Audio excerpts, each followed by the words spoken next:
रात का तीसरा पहर था। चित्तौड़गढ़ के विशाल किले पर घना अंधेरा छाया हुआ था।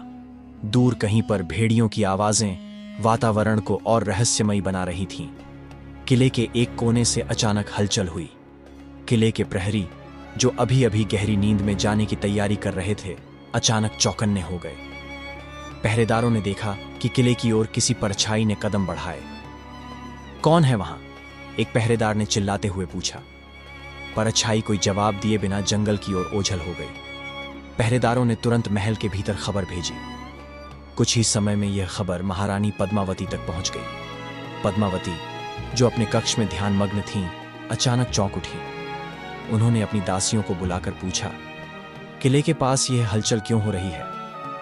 एक दासी ने डरते हुए कहा, महारानी, पहरेदारों ने एक रहस्यमयी व्यक्ति को देखा है। वह कोई साधारण व्यक्ति नहीं लगता। महारानी को यह सुनकर कुछ अजीब सा एहसास हुआ। उन्होंने तुरंत अपने मुख्य सलाहकार को बुलाया। सलाहकार ने कहा, महारानी, यह व्यक्ति कोई जासूस हो सकता है। हमें इसे गंभीरता से लेना चाहिए। लेकिन पद्मावती को ऐसा लगा मानो यह घटना उनके जीवन में कोई बड़ा परिवर्तन लाने वाली हो। उन्होंने आदेश दिया कि पहरेदारों को इस व्यक्ति पर नजर रखनी चाहिए और यदि वह दोबारा दिखाई दे तो उसे तुरंत पकड़ा जाए। किले के बाहर उसी घने जंगल में राजकुमार रत्नसेन ध्यानमग्न बैठे थे।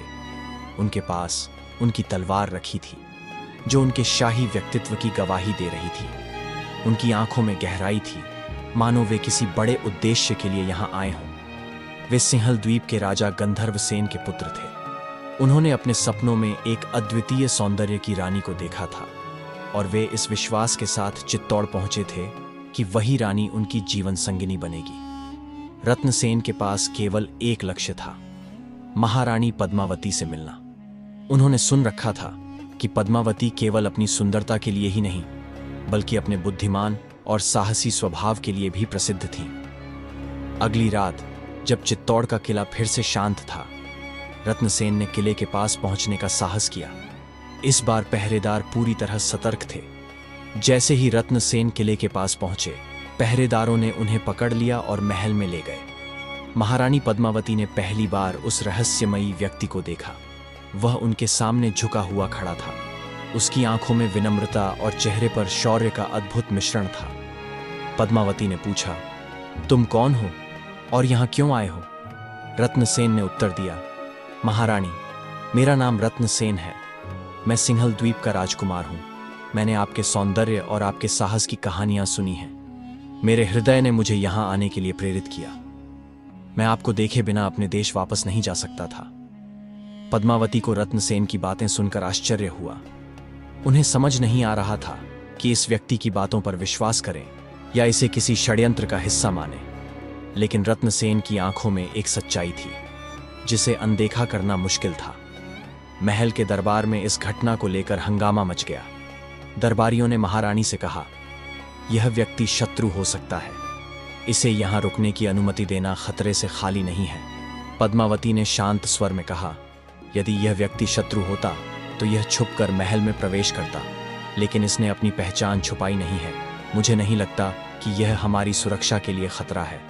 पद्मावती ने रत्नसेन को महल में अतिथि के रूप में रुकने की अनुमति दी। महल में रत्नसेन और पद्मावती के बीच बातचीत शुरू हुई।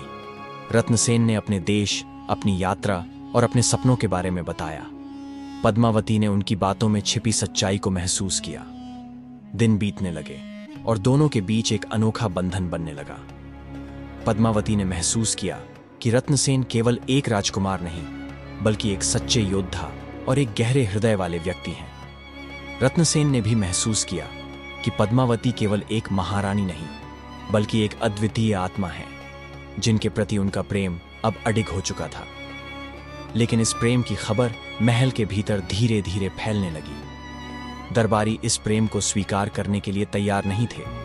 उन्होंने राजा रत्न सिंह, जो उस समय युद्ध में व्यस्त थे, को पत्र भेजकर इस मामले की जानकारी दी। राजा रत्न सिंह जब वापस लौटे तो उन्होंने पद्मावती और रत्नसेन के संबंध के बारे में सुना। वे क्रोधित हो उठे। उन्होंने रत्नसेन को अपने दरबार में बुलाया और कहा, तुम्हारी हिम्मत कैसे हुई मेरी महारानी के पास आने की? रत्नसेन ने निडर होकर उत्तर दिया, महाराज, मेरा उद्देश्य आपकी प्रतिष्ठा को ठेस पहुंचाना नहीं है। मैंने केवल अपने हृदय की पुकार सुनी है। राजा रत्न सिंह ने इस मामले को लेकर रत्नसेन को युद्ध के लिए चुनौती दी। यह युद्ध न केवल दो योद्धाओं के बीच था, बल्कि प्रेम और प्रतिष्ठा के बीच भी था। इस युद्ध में क्या हुआ? क्या पद्मावती और रत्नसेन का प्रेम विजय प्राप्त कर सका, या इतिहास के पन्नों में यह प्रेम कहानी एक और दुखद अंत बनकर रह गई? यह प्रेम कहानी आपको एक ऐसे युग में ले जाएगी जहां प्रेम, साहस और बलिदान का मूल्य सबसे अधिक था। दोस्तों, हमारे चैनल पर ऐतिहासिक और डरावनी कहानियां अपलोड की जाती हैं। हमारे इस चैनल को सपोर्ट करो, लाइक, शेयर और सब्सक्राइब करो।